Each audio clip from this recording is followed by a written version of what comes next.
So the next muscle that we're going to look at in our how-to series is the muscle Levator Scapulae. Okay, so firstly, what does the name mean? Levator Scapulae literally means the muscle that lifts the scapula. So the scapula being the flat bone that sits here, and elevating it, the movement looks like this. Okay, so this is the action. You start to get a sense of where the muscle is, but we're going to get more specific in terms of our anatomy and physiology. So the origin of Levator Scapulae is the transverse processes of the first and second cervical vertebrae. Okay, so the first two vertebrae. And actually there's an interesting point here. The word cervical, to help you to remember it, literally means neck-like. So it means where an area narrows to form a neck-like structure. And that's why the word cervical can actually relate to different parts of the body. But if you remember it means neck-like, narrowing, then you know you're talking about these vertebrae through here. Okay, so the first two cervical vertebrae, the transverse processes, and then it attaches to what's called the posterior tubercle. Now a tubercle is like a bulb, like a rounded edge to something. And the tubercles sit again on the posterior of the transverse processes of C3 and C4. So that's the origin of Levator Scapulae. And then the insertion is at or above the root of the spine of the scapula. So the spine of the scapula comes here, the root of the spine of the scapula is here, and then the action is to elevate the scapula. Exactly. And you can actually feel the tendon of Levator Scapulae underneath your fingers. Okay. Now, an important aspect of that is often therapists will do a lot of massage work here because this area feels knotty. It's one of the things they talk about, oh, you've got a knot here. But actually, it's often just the thickening of the tendon of Levator Scapulae. And if anyone manages to actually break this down, release it completely, then you actually wouldn't be able to use the muscle at all.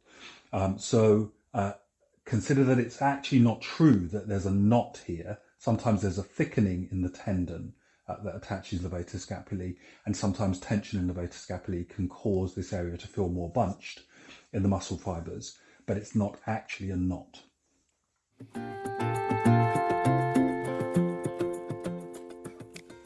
So if we now look at the hydrotherm related techniques that link into the cervical spine and relate then to Levator Scapulae, first thing you notice is that when we're doing an arthrolage, we actually have really great access right the way down into the thoracic part of the back and up into the cervical spine. So we've got this really lovely arthrolage which allows traction and which importantly doesn't need the client to help us by lifting their head. If your client's helping you, they are literally tensing the muscles in the area that you're trying to massage, and that's going to reduce the effectiveness of your massage. So any way that my client can move naturally, they can have their head turned without having to assist, is going to make a difference to how relaxed these muscles will be. From the very beginning of our massage, whether we're at the client's feet or at their middle part of their back, right the way up to directly working on these muscles. I can also feel then if my client is relaxed or not because their face is in a hole and they're uncomfortable, not because their head's turned to one side and they've got one side of their neck tense and another side relaxed, but because they're in the most comfortable, most ergodynamic position, if you like, the most ergonomic position possible. So if we then look specifically at massage movements into Levator Scapulae, you can see here that I've got complete access to the insertion of the muscle and the origin. I can do some really lovely movements to stretch through, which also stretches through the muscle chain that includes trapezius, comes into the deltoids and into the triceps, all of which can trigger tension through here. I can use knuckles into this area, and I can also get to the front and back of trapezius, which we mentioned previously. I can do some really lovely stretch movements into the front of the neck, which I'm going to show in some other aspects of the series.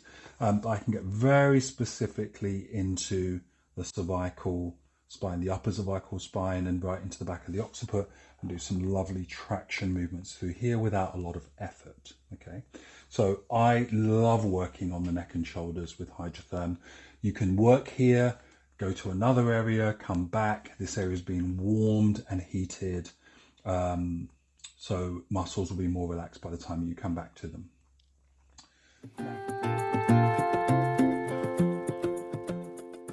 Now, if we then look at the holistic interpretation of this part of the neck and shoulders,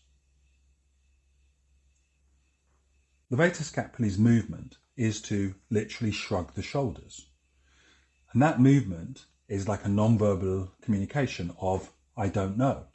I'm uncertain of something. I'm unsure of something. And in fact, the muscle connects the areas of putting our thoughts into action. So the action line starts at the shoulders, okay, taking responsibility for an idea, whereas the head is really just having the idea, and the neck relates to communicating the idea.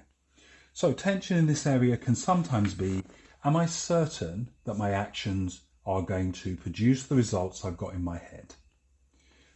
Do I believe that other people will follow those actions and will agree with those actions? Nodding the head is also connected to concerns about being believed, okay? Often I find that clients are tense, especially in the lower aspects of these muscles, where they are feeling like they're dealing with someone who is skeptical or cynical, someone who starts off not believing. And there's a really lovely little trick that I like to do with clients where I will ask them to either think of an area where they find they're not normally believed, or to think of someone they think of as being closed-minded or skeptical. And that literally just triggers the emotional energy in this part of the body. I just felt my client relax their neck then. And having them be aware that there's no cynicism they need to deal with, there's no skepticism that they need to prove themselves against. They don't have to know the answers or know the right way to do anything right now. Actually allows this whole area to switch off quite dramatically. Breathe in and just let your head, neck and shoulders relax. Also, from the client's own perspective, they may be cynical that their neck is able to move as fluidly as we can show that we can do with this client, or that their neck pain, which may have been there when they first lay down, can literally disappear. Allowing them to consider mentally that they could have an unbelievable experience where tension and pain just disappears also allows these muscles to relax and allows the whole body to reach deep levels of relaxation that the client may never have reached before.